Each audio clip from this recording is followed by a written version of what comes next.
Hi guys, c'est l'heure de parler de l'épisode 1 de la saison 7. Je suis désolée, c'est vrai que je suis en retard, j'ai reçu tous vos messages, vous aviez vraiment hâte que cette review sorte. Malheureusement, j'avais pas mal de choses à faire, mais vous inquiétez pas, je vais me rattraper par la suite. On va commencer par les Stark et du coup par Arya qui a pris donc le visage de Walder Frey qui avait tué forcément sa mère et son frère. Pas mal de personnes pensent au début qu'il s'agissait d'un flashback, mais pourtant moi j'ai trouvé les choses un peu trop prévisibles, et notamment le fait que Walder ne boive pas le vin, ce genre de choses, le fait qu'il demande à la fille de pas le boire. Enfin voilà, c'était très très prévisible, donc de toute façon forcément tout le monde a fini par le remarquer, mais dès le début je trouvais que c'était un petit peu... Ouais, c'était trop évident. Par contre, il y a quelque chose qui m'a intéressé, c'est le fait que Arya ne tue pas la fille de Walder Frey, et tout comme d'ailleurs, Jon ne veut pas tuer les enfants de la maison Omble et de la maison Karstark, c'est-à-dire que, comme il le dit, les enfants n'ont pas à payer pour les crimes de leurs parents. Nous assistons donc à un massacre qui va décimer toute la famille Frey, il restera quand même la fille. Et Arya a quand même à cœur de faire savoir que les Stark se sont vengés et qu'on ne les tue pas aussi facilement. Une chose qui fait m'interroger, c'est le fait que Cersei ne s'imagine même pas que ça puisse être un Stark qui se soit vengé lui-même, mais plutôt quelqu'un qui soit proche des Stark. Sur la route la menant à Port-Réal, elle va faire la rencontre d'un groupe de l'armée des Lannister. Et en l'occurrence, on va voir donc l'acteur Ed Sheeran, je pense que beaucoup d'entre vous l'avaient reconnu. Néanmoins, ça fait quand même pas mal polémique, puisque beaucoup ont reproché le fait que mettre une star dans une série comme ça, une star qui est quand même assez connue, du coup ça gâchait un petit peu l'immersion de la série, vraiment le fait qu'on se sente vraiment impliqué dans l'histoire, que du coup ça nous ramène un peu à la réalité. Bon, moi je trouve que personnellement, voilà, c'était pas quelque chose non plus d'extraordinaire, voilà, le mec il a dit 2 phrases, il a chanté 2 phrases, ça se finit là, voilà, c'était juste un tout petit caméo. Franchement, il n'y a pas de quoi en faire des tonnes.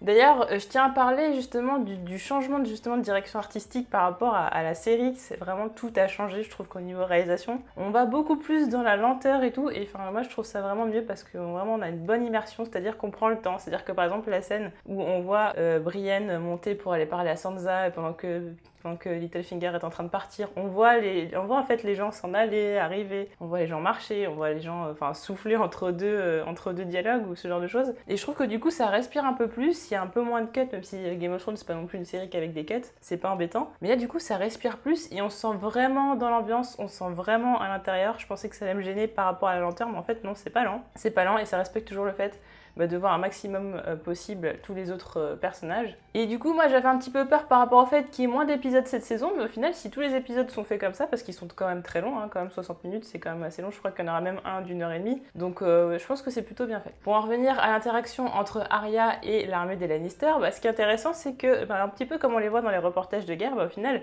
c'est pas parce qu'on n'est pas du même côté que les gens sont forcément mauvais, c'est-à-dire qu'on est forcément guidé dans une guerre par les choix de personnes qui sont au-dessus de nous, après les gens le veulent ou pas.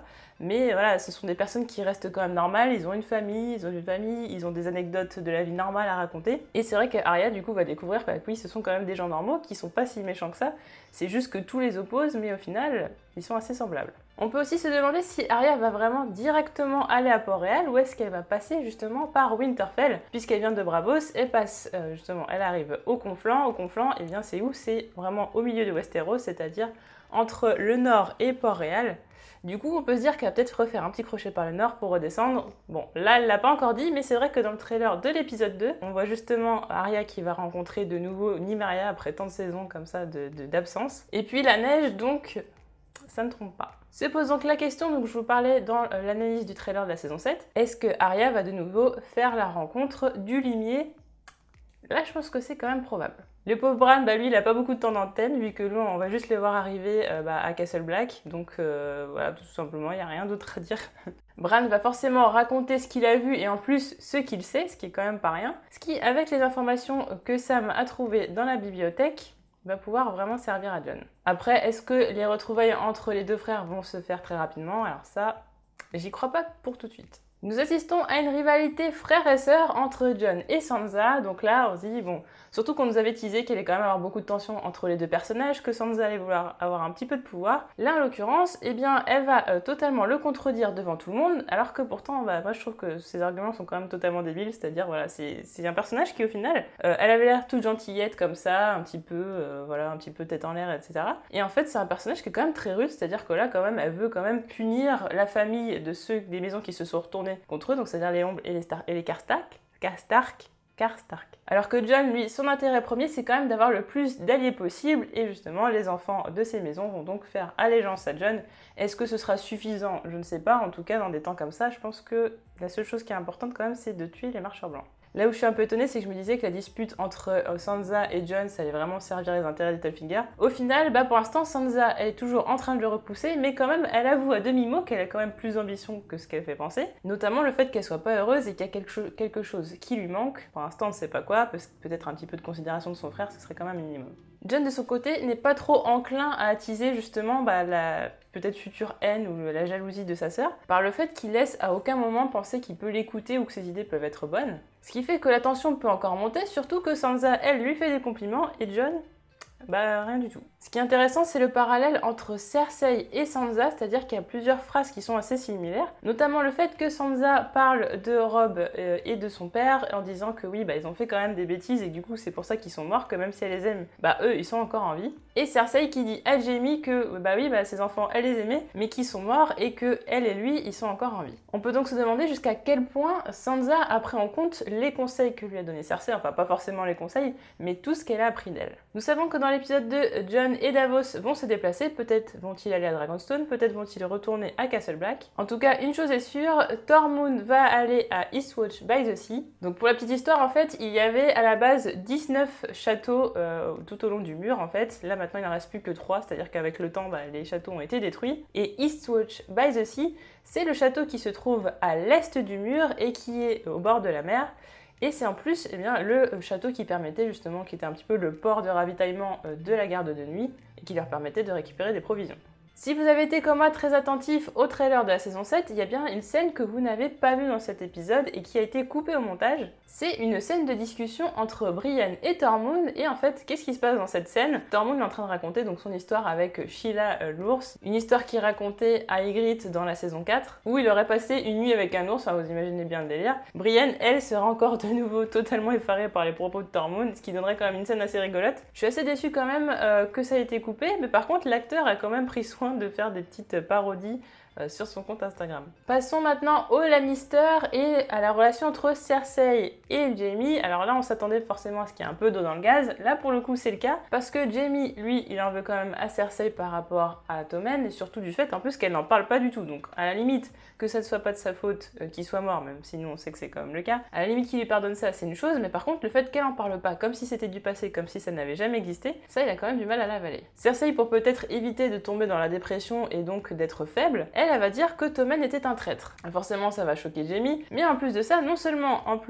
elle a oublié ses enfants, il en a l'impression du moins, mais en plus elle se coupe du monde. Pour lui, il n'y a plus d'alliés, et même à Lannister, même si les Lannister sont quand même très forts, sans alliés, ils vont pas aller très loin. C'est là qu'arrive celui que nous attendions tous, Euron Greyjoy, qui a quand même eu un sacré relooking niveau, autant je trouve du caractère qu'au niveau physique. Un personnage qui me plaisait pas du tout dans la saison dernière, et que là par contre je pense que ça va être un de mes personnages préférés, j'aime bien son petit bagou. Jaime s'était sûrement dit que maintenant qu'elle était reine, elle avait besoin de personne, qu'elle aurait pas droit, que de toute façon elle serait pour lui, mais au final c'est pas du tout le cas, puisque effectivement elle a encore besoin des alliés, comme elle l'a dit. Et Euron et ses nombreux bateaux, ça peut être quand même un allié de poids. Alors que Euron ne cesse de titiller Jaime sur son infirmité, Cersei est à la fois méfiante, mais elle sait qu'elle a besoin de Euron. Le deal final sera que Euron ramènera un cadeau à Cersei pour pouvoir l'épouser. Plusieurs théories peuvent découler de ça. Alors la première et la plus évidente, c'est que Euron se battra contre Ellaria et contre Yara. Mais beaucoup de personnes aussi pensent qu'il s'agirait du Dragonbinder, chose qui me laisse quand même très perplexe.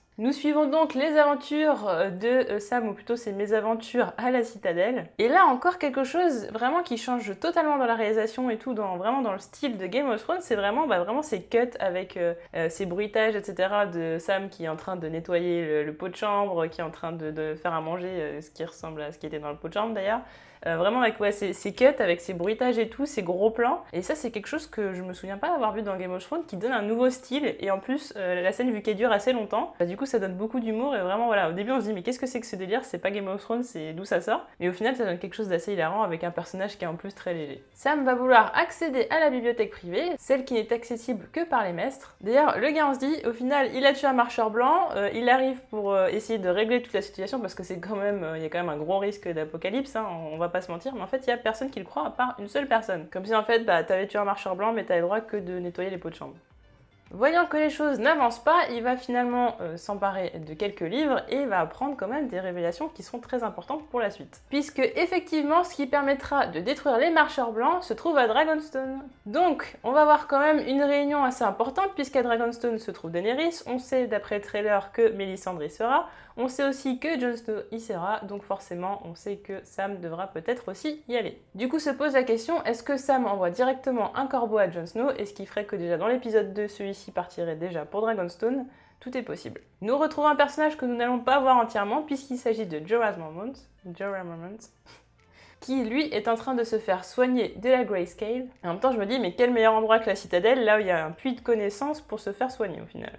Nous suivons Sandor Clegane ainsi que la fraternité sans bannière qui va devoir s'arrêter quand même quelque part parce que bon, quand même ça caille, il faut s'arrêter un petit peu pour manger et surtout boire de la bière. On sent que le limier est pas trop chaud pour entrer dans cette maison et pour cause, c'est une maison qu'il avait totalement dévalisée quand il était avec Arya dans la saison 4. Et quand on voit ce qui est arrivé à ses habitants, c'est vrai qu'il y a de quoi se sentir coupable. On découvre quand même le sens d'empathie du limier parce que c'est vrai qu'on n'a pas l'habitude de le voir avec des regrets, se sentir coupable. Là c'est vrai que voilà, c'est un père et sa fille qui n'ayant plus rien à manger, finalement le père a décidé de tuer la fille pour ne pas qu'elle meure de faim. C'est quand même assez triste et c'est vrai que là du coup il ne peut pas rester totalement impassible.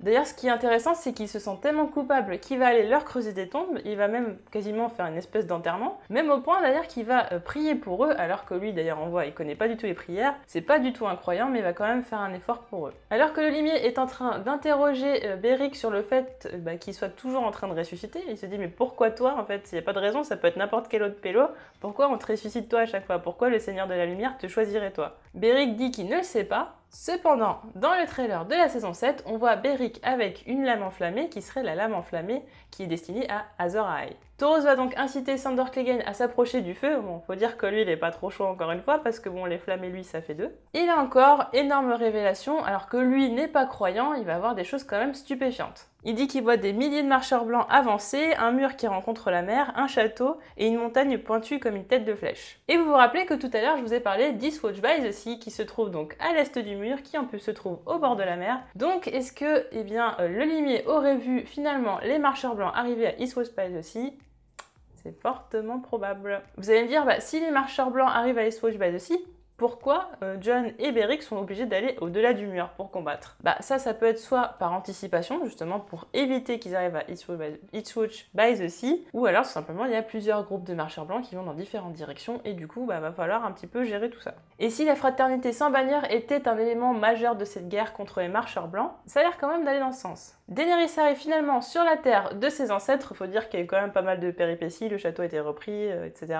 Donc le dernier habitant de ce château, c'était forcément Stannis Baratheon. D'ailleurs c'est la raison pour laquelle on la voit enlever les bannières. Daenerys rentre donc chez elle, la place est vide, il n'y a personne d'autre, elle ne peut maintenant que régner, et maintenant il est temps de mettre en place sa stratégie militaire. Dans le trailer de l'épisode 2, nous voyons Daenerys qui est entourée de Tyrion mais aussi d'Ellaria Sand et de Yara Greyjoy. Yara a l'air très confiante, alors que pourtant dans le trailer de l'épisode 2, on voit quand même qu'elles se font attaquer, elle et Ellaria, par Euron Greyjoy. Pendant ce temps-là, Daenerys, elle pensera attaquer Castle Rock, et il faut dire que Tyrion sera quand même un élément indispensable pour mener cette bataille.